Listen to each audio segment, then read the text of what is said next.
That's all right. No, he's here. He's here. He's just walking in now. That's all right. I'll introduce him now. Fine. Okay. Now, there you are. He's here. Very good. Now, ladies and gentlemen, last year sometime on a Sunday night, I went to the Olympia Theatre.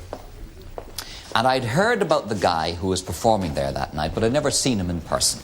And I found the Olympia packed to capacity with absolutely adoring fans for a guy who's a songwriter and a performer who has become very much a cult figure in America, in Britain, and especially here in Ireland. There's a whole sort of world which I suppose most of our viewers probably wouldn't know about because they probably wouldn't have heard of him. But I think he's a fabulous performer. He is most unusual. So, ladies and gentlemen, would you welcome, please, Mr. Tom Waits. Tom?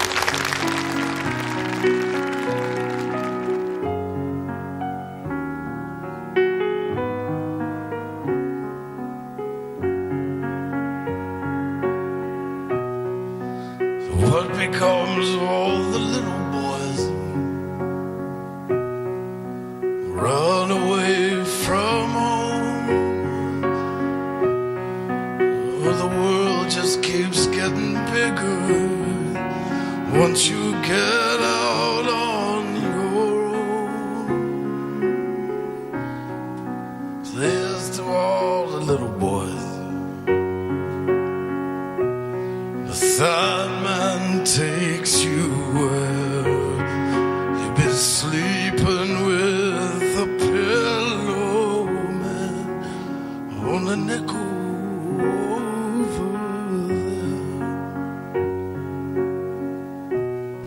So we'll climb up through that buttonhole and fall right up the stairs. Let me show you where the short dogs grow on the nickel and over there.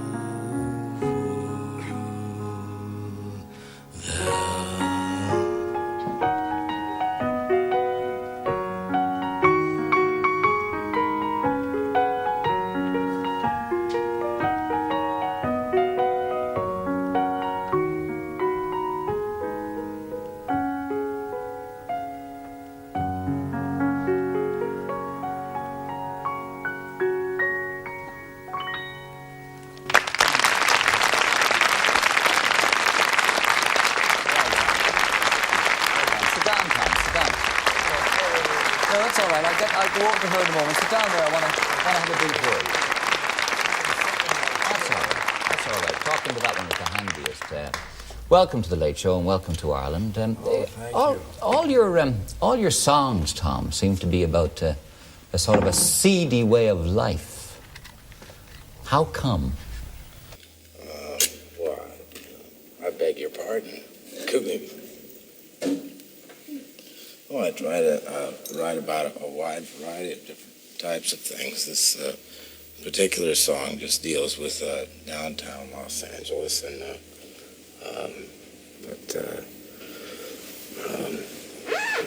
I've heard that before, though.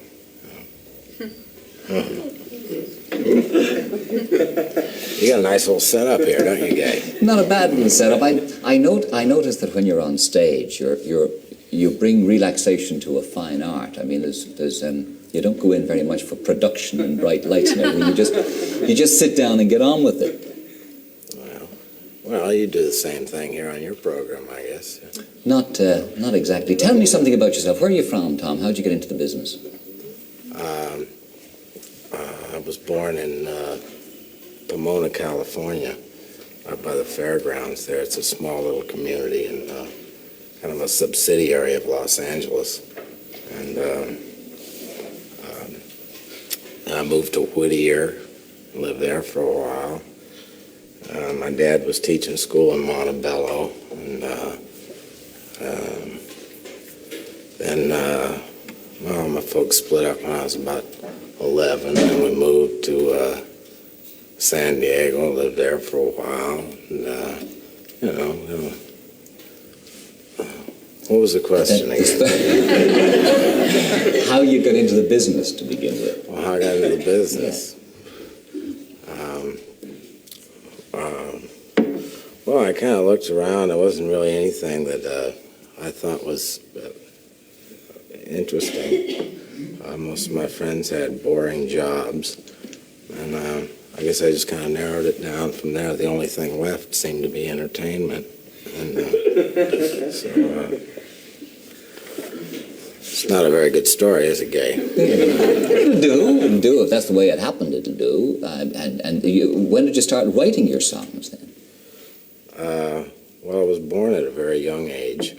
I didn't actually start writing until I was in my teens. Had a lot of problems in my teens, and so I started dealing with that. I worked jobs before I started playing nightclubs as well. What sort of problems did you have in your teens? Well, skin problems, that type of thing. Eruptions and acne and pimples. You know how it is. We all have those, Tom. Yeah. I'm just like you. You're not a bit. No, but you give the impression to a lot of people that in fact you lead the life of a hobo, and you mix a lot with the people that you write songs about, and the joints that you write songs about. Do you, in fact? I've heard that before too. Actually, I'm a very happily married man, and I don't go out much at all. I used to stay out late.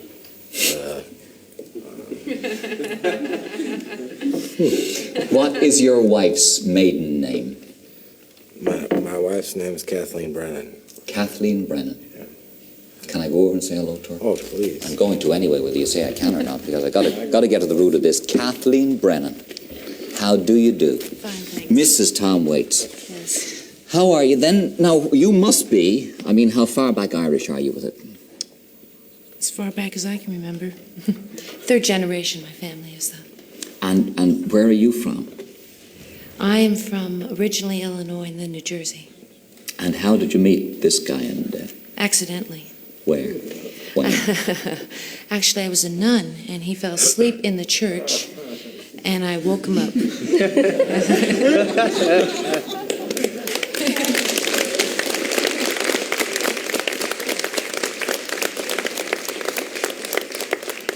Now, that's not true. It depends. No, we were both. I was working for Coppola Studios, Zoetrope Studios, and he was there writing music for Coppola's next film, and that's how I met him. I was a reader there. I'm a story analyst. And did you saw him perform musically several times, presumably? And never. Had no idea who or what he was, and in fact, he frightened me. To begin with. Yes, yeah. I can He's believe shaved that. since then. I can believe that. That's right. The time I saw him, he was unshaven. Yes. Yeah. This is only 2 days. It was about 6 when I met him. Does he ever take the hat off? Yes, he does, and I won't tell you when. I was hoping you would. Now, have you been to Ireland before? Yes, I was when I was 16. I was here in Shannon. My plane was breaking down from Italy. So they picked the next broken down place. Yeah. And that's how you ended up in You haven't been around the country since then, I mean? No, not at all. Yeah, are people been good to you now that you're here? Oh, wonderful, especially Tralee. Especially why Tralee? Oh, we have 2 great friends, Lionel and Dave, who have just shown us all around. And Carrie, it's beautiful, yeah. And he's been writing a bit of music down there, has he? Yes, at the Ballyseedy Castle. Not a bad place. A long way from the Hobosville that he writes Yes. about. Listen, Tom, lovely to meet you, Kathleen. Tom, you. will you do one particular number for me, which I remember you doing before, and that's about the piano being drunk and it's not your fault and that sort of thing. Would you do that one? This is a nice little number. I'll shift the fags for you and the matches just to give you room, okay? Piano's been drunk. All right, do that one for me.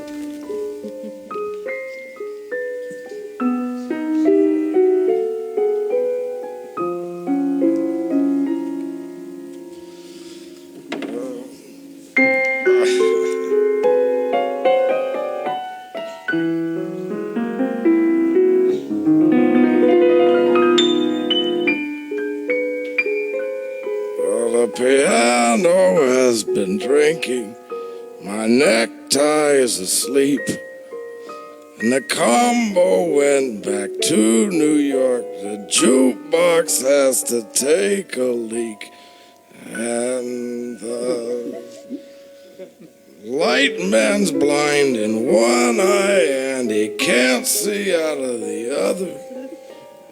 And the piano has been drinking. The piano has been drinking heavily. And you can't find your waitress even with a Geiger counter. And then she hates you and all your friends, but you just can't get served without her. And the piano has been drinking. He's on the hard stuff tonight. The piano has been drinking heavily. The piano has been drinking.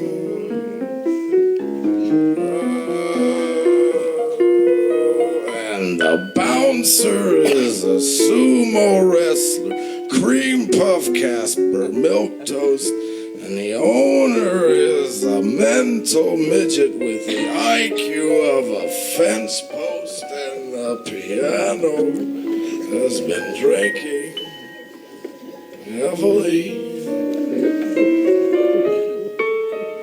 The piano has been drinking.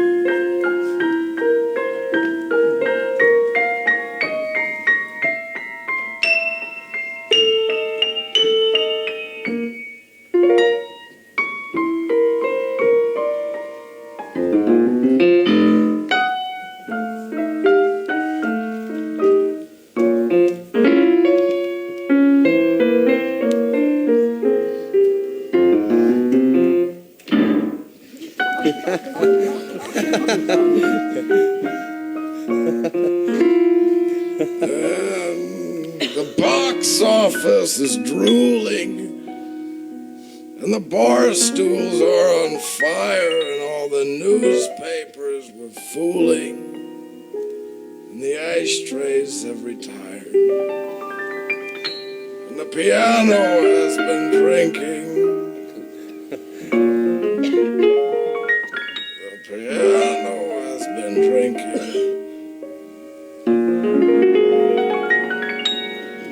Piano has been drinking.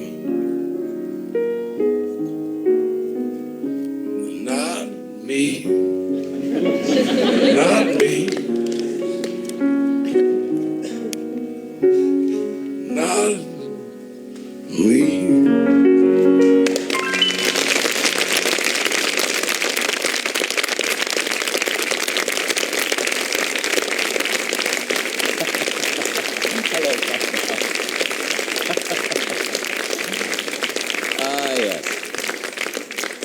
Well, what I always say is it makes a change from trauma agus éitrim, doesn't it? I mean,